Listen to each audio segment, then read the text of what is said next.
ፍቅራችን በድብቅ የሚቀጥለው?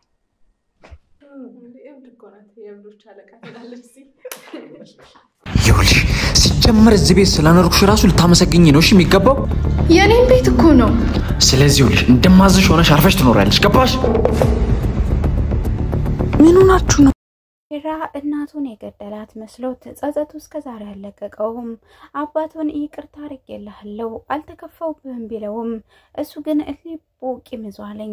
እንዳስመሰሉት አስመስላለሁ ይላል። ጓደኞቹም ስለደበቁት ፍቅረኛውም ስለደበቀችው የበቀል ንስስት እያደረገ ነው። ሁላቸውም ስላስመሰሉና እኔን ዝቅ አድርገው ስላዩኝ ሁላቸውንም እሰራላችኋለሁ እያለ ነው። ሰላም ሰላም ውድና የተከበራችሁ የቻናል ቤተሰቦች ሰላም ለእናንተ ይሁን። ለዚህ ቻናል አዲስ ከሆናችሁ ላይክ እና ሼር ሰብስክራይብ በማድረግ ደውል ምልክቷን በመጫን ቤተሰብ ሆኑ ላለው ባለፈው ሳምንት እነ ጽናት ሊዳሩ እንዲሁም ሁሉም ነገር ተጨርሶ አባቷም ተወርቶ የኪራም እናት መታ ነበረ።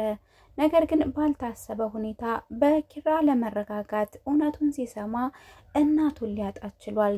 ባለመረጋጋቱ እንዲሁም ደግሞ ሁሉም ነገር ያደረገው እኔ ነኝ በማለት ጸጸት ውስጥ ገብቷልኝ። ስለደበቁት ሁላቸውም በእነሱ ላይም ለመበቀል ብዙ ነገር እየጣረ ነው። ራሁን እንደ በፊቱ አይደለም። አባቱ ይቅርታ ብሎታል። የአባቱን ይቅርታ ተቀብሎ አባዬ ይቅርታ አንተ ለኔ ብለነው ብሏል።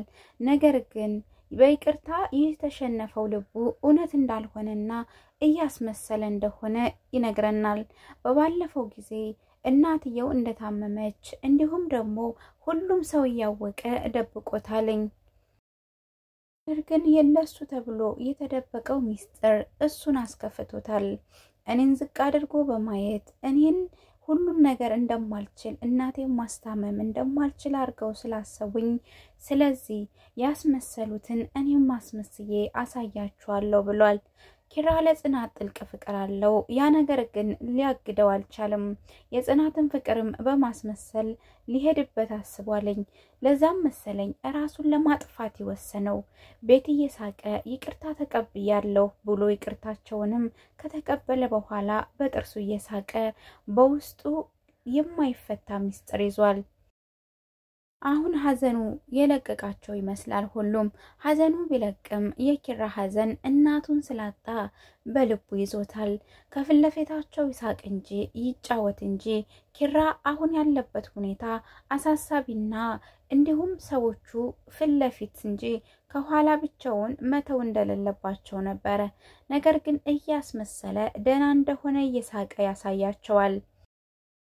ኪራ ደህና ነው፣ እንደ በፊቱ አይደለም። የአባቱን ይቅርታ ተቀብሎ ለአባቱም ይቅርታ አድርጎለታል ይላሉ። ናሆሜም ያንን የድሮ ሚስጥሩን ስለሚያውቅ የኪራ እናት መታመሟን ሰምቶ ነበር። ነገር ግን ስላልነገረው ወንድሜ አንተ ጓደኛዬ ሳትሆን ወንድሜ ነህ ብሎታል። ነገር ግን ወንድምነቱን ቢሻንሮ በፊት ሚስጥሩን ይነግረኝ ነበር ይላል ኪራ። ኪራ አሁን ሁሉንም በጥርሱ መሸኘት ፈልጓል። ነገር ግን ለሱ የማይበጀውን ነገር ሊያደርግ ነው። ኪራና ናሆሜ ቁጭ ብለው እያወሩ ነበር። ኪራ ደስተኛ የሆነ ይመስላል። ስለዚህ እኔ ደስተኛ እንደሆንኩ አስመስዬ እበቀላችኋለሁም ይላል። የ3 ዓመት ሙሉ እናቴ ታማ አንድ ቀን ሳልጠይቃት ከጎኗ ስላልሆነ በጣም ተናዷልኝ። እውነትም አለው። እንዴት 3 ዓመት ሙሉ አባት ይደብቃል? እንዴት 3 ዓመት ሙሉ ይደበቃል? እናቴን ህመም እንዴት ይደብቀኛል ብሎ በአባቱ ላይ እስካሁን ከባድ ቂም ይዟል። ይቅርታ የተቀበለው ኪራ ይቅርታውን ይቀበል እንጂ ከልቡ አይደለም። አባቱንም ስልክ ሲያዋራውም የበቀል ነው። ሁሉ ነገር ብቻ እየነደች ነው። ከቤት ወጣ ሲል ኪራ ሌላ ነው። ቤት ውስጥ ሲሆን ጓደኞቹ ጋር ይስቃል፣ ይጫወታል። ይሄ ማለት ኪራን ድሮ ሲያገኙት እናቱ ታማሚ እንደሆነች ያወቁት ሁሉ እሱ ጋር ሲስቁ ሲጫወቱ እንደነበረ አሁን እሱም ይስቃል፣ ይጫወታል፣ ናሆሜ ጋር ይቀልዳል፣ ብዙ ነገር ያደርጋል። ነገር ግን በቀል ያለበት ይመስላል አይኑ ላይ። ኪራ እንደ ድሮ አይደለም። ኒና ኪብሮም የፍቅር ነገር ሊጀምራቸው ይመስላልኝ። ሁለታቸውም አልተስማሙም። ሰኒ ወንዶችን በብዛት አትቀርብም። ነገር ግን ወንዶቹን የማትቀርብበት ኃይለኛ ሚስጥር አላት። የሷ ሚስጥር ላሁኑ ተከድኗልኝ።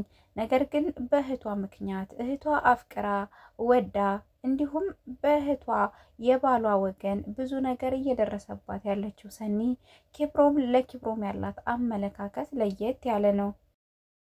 ባሏን ያጣችው ሰኒ ደባሌን እያለች ነበር። ነገር ግን ደባሏ ተገኝቷል።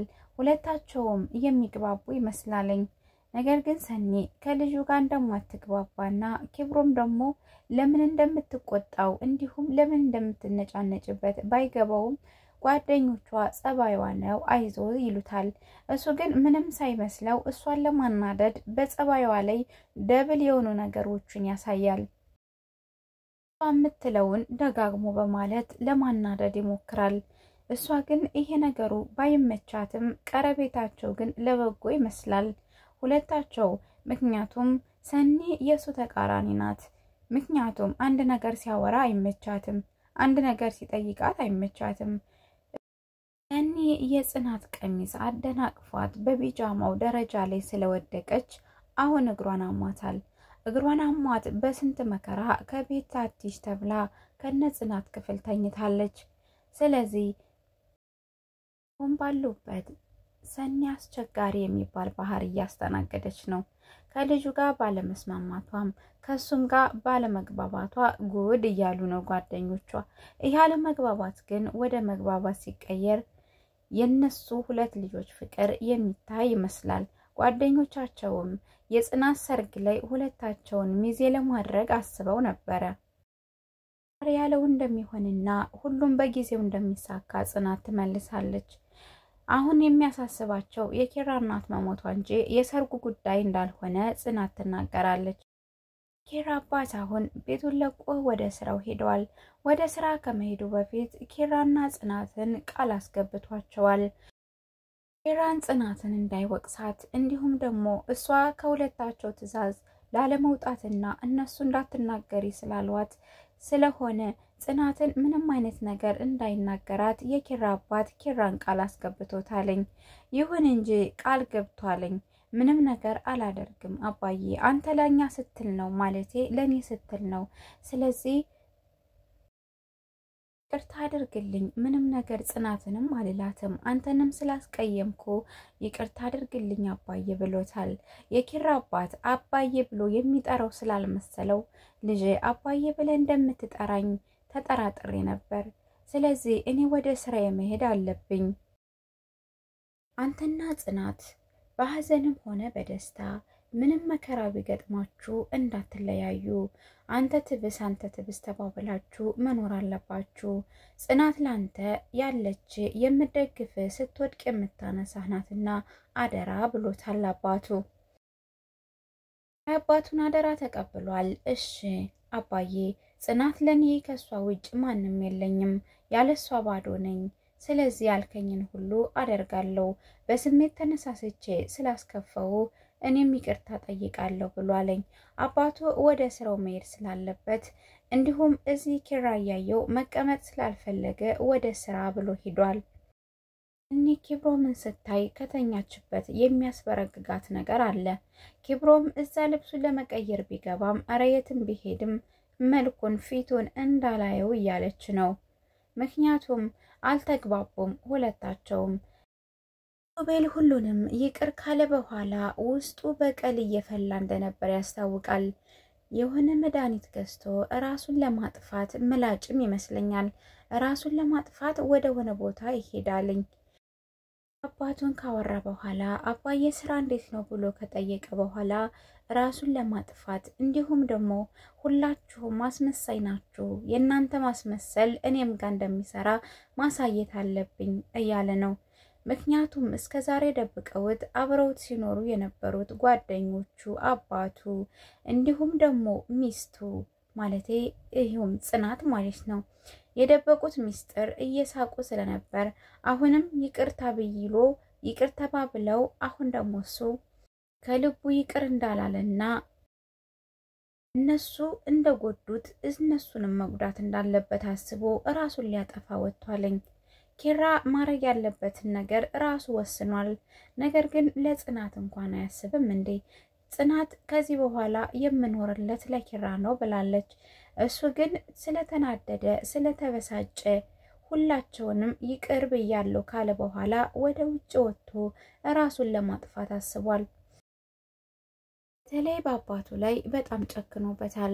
አባቴ 3 ዓመት ሙሉ ምንም አይነት ነገር ሳይነግረኝ ደብቆኝ እንዴት እየመጣ ምንም አልተፈጠረም ብሎ እያጫወተኝ፣ እንዲሁም እናቴ ታማ ሐኪም ቤት ገብታ አያትናት ተብዬ ለምን ታለላለሁ? እንካራ አድርገው ማየት ስላልፈለጉ እኔን ትንሽ አድርገው ሁሉም ማሳይተውኛል። እነሱ ያሳዩኝን እኔም ማሳያቸዋለሁ እያለ ነው። ነገር ግን በዚህ ሁኔታው እየተራመደ ባለበት ሰዓት አስፋልት ዳር ላይ ነበረ መኪና ሊገጨው የነበረ። መኪናው ባለቤት ቅዱስ ይባላል። ቅዱስ ቤተሰቦቹን ያጣ ብቸኛ ነው። የሚያማረር ሲነጋም ሲመሽም ፈጣሪ ተውሰደኝ የሚለው ቅዱስ ጋር ኪራ ተገናኝቷል። ኪራ መኪና ቢገጨውም ምንም ቢልም ዛሬ መሞት ስለፈለገ ብቻ መንገዱ ዳር ተቆሞ አልንቀሳቀስም ብሏል። ቅዱስም ከመኪናው ወርዶ ምን ፈልገ ነው ይለዋል። በጭቶት እንዲሄድና ምንም ችግር እንደሌለበት ቢገጨው ለቅዱስ ይነግረዋል። ቅዱስም ከፈለክ ሌላ ቦታ ተገጭ እንጂ እኔ ስር መተ ለምን መገጨት አስፈለገ ይላል። ቅዱስም በራሱ ላይፍ ቢዚ የሆነ ሰው ነው። ውሰደኝ ፈጣሪ፣ ይሄንችን ቀን ማየት አልፈልግም፣ ጧት ስነሳም እኔነቴን አልፈልገውም እያለ የሚጸልይ ነው። ሁለታቸውም የተገናኙ ይመስላል። ስለዚህ ኪራ እና ቅዱስ ተገናኝተው ያወሩትን ነገር ሁለታቸው ተግባብተው ኪራ የሚሞትበትን ሐሳብ ቅዱስ ያስቀይረዋል ብዬ አስባለሁ። ሰኒ በጣም ተናዳለች። ሰኒ ኪብሮምን ስታየው ኪብሮም በሷ ሲቀልድ እየተናደደች ነው። እዚሁም ያዙ ይልቀቁኝ እያለች ነው። ከዚህ በኋላ እዚህ ቤት አልመጣም ከቤቴ ውሰዱኝ ብላ ሰኒ ወደ ቤቷ ሄዳለች። ኪብሮምም ሊሸኛት ነበረ አብሯት ሄደው። ኪብሮም ሊሸኛት ሄዶ ከቤት አልወጣም ምግብ ካልበላው እያላት ነው። ከኪብሮም ጋር ያላት ነገር በፍጹም አግባቢ ስላልሆነ ውጣልኝ እያለችው ነው። እና የተከበራችሁ የቻናሌ ቤተሰቦች ለዛሬ ይዤላችሁ የመጣሁት ቪዲዮ በዚህ ያበቃል። በሌላ ቪዲዮ እስከምንገናኝ ድረስ መልካሙን ለእናንተ ተመኘውላችሁ። መልካም ጊዜ